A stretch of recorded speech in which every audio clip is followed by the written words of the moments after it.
Okay, this is the very last speech of the resolution, and I just want to first start out by reaffirming that we're talking about students' rights within the context of a classroom, which becomes um, especially important when we consider that students are no longer in a classroom, and because of that, they're not able to sacrifice their rights the same way they are when they're in an in-person classroom, because as my opponent stated, constitutionally, students have less rights than their teachers. They're not allowed to do certain things, and these are all reasons why school is the way that it is. It has structure, it has certain things you can't do, otherwise there would be chaos. And I'm not advocating that we shouldn't maintain these standards and we shouldn't have a standard of accountability that's also present within schools, but that we have to, as a general rule, give preference to students because of the many ways that a school can go too far with disciplining a student online for something that they've done. And there are a lot of questions to ask, such as how to administer this, and I'll also talk about that. Generally, what we should do is, if there is an infraction or if something appears wrong, then that means at first we should approach it from agreeing with the student and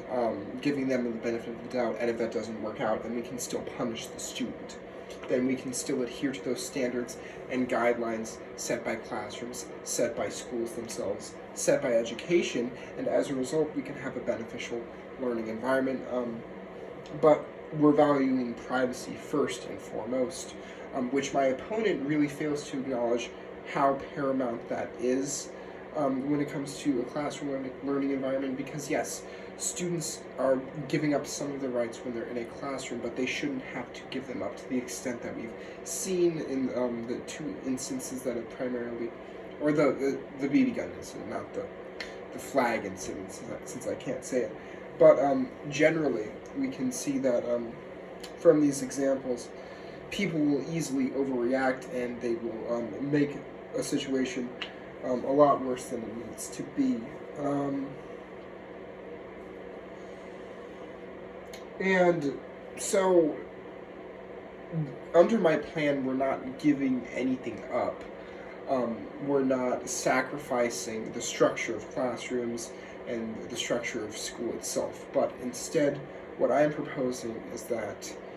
not every time are we going to side with the student. Of course not. Like, that would be unreasonable. And the examples brought up are complex, and the one with the flag, obviously, you wouldn't side with the student, but would you approach it from the perspective of asking why it's there? Maybe it's someone else's, maybe it's,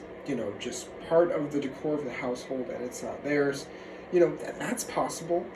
but of course, then the student will probably just tell the teacher in the moment about what's happening. Again, just reiterating that if we give preference to teachers' requirements, then they're going to feel like they have too much to do. They're going to feel like, should I or should I not administer this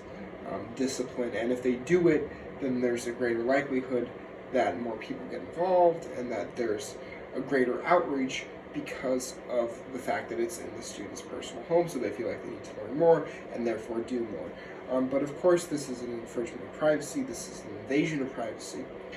as is the case with the BB gun example. So it doesn't really make sense for us to always generally approach it from a teacher's perspective, because sometimes teachers are wrong, because sometimes it just doesn't make sense for us to always try and maintain the teacher's best interest, because we're dealing with students, we're dealing with things that are out of their control, we're dealing with their private lives, which is unique compared to the conditions of a classroom. And I'm not saying that those standards shouldn't be maintained, but that we have to maintain a student-first philosophy, and I just think that benefits everyone involved, because like I've said, we can always administer punishment later, we can always acknowledge what the student has done, but if we don't do that, then we have instances such as the BB gun, and just continuing to trample on students' rights more than we already are, even though in this case it becomes especially important to maintain those rights because they already don't have them to begin with. So they must be sheltered with something new, they must be approached from a different philosophy, a different perspective, which is why I have argued what I've argued today. Thank you.